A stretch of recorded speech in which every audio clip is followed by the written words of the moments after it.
Midnight came, and Bounty's entire crew was gathered on the 'tween deck.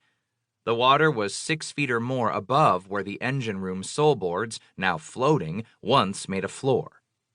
Giant lethal waves sloshed within the fore and aft crew quarters and all the other compartments at that lowest level.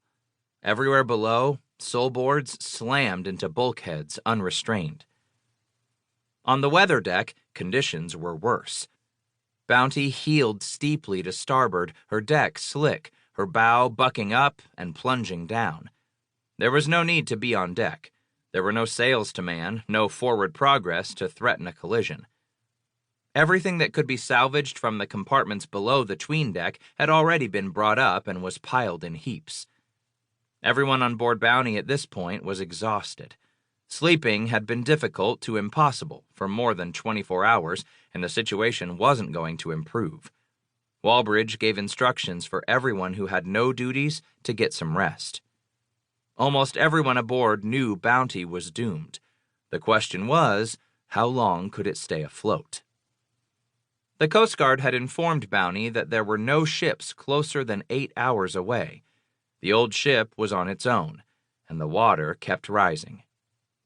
Robin Walbridge let the crew know that when, not if, the water level rose to the 'tween deck, everyone would be required to get into an immersion suit. The immersion suit would help keep their bodies warm in the event the vessel sank and the crew had to abandon ship. It was a tribute to Walbridge's foresight that Bounty had at least 30 of what are popularly called survival suits. They were made out of neoprene, red in color, and nicknamed Gumby suits for the way they looked like the clay cartoon character. The survival suits provide flotation and warmth and visibility.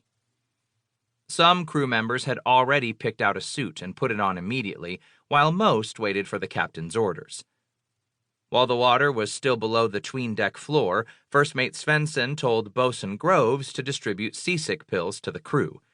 She began making the rounds, offering a pill to each crew member.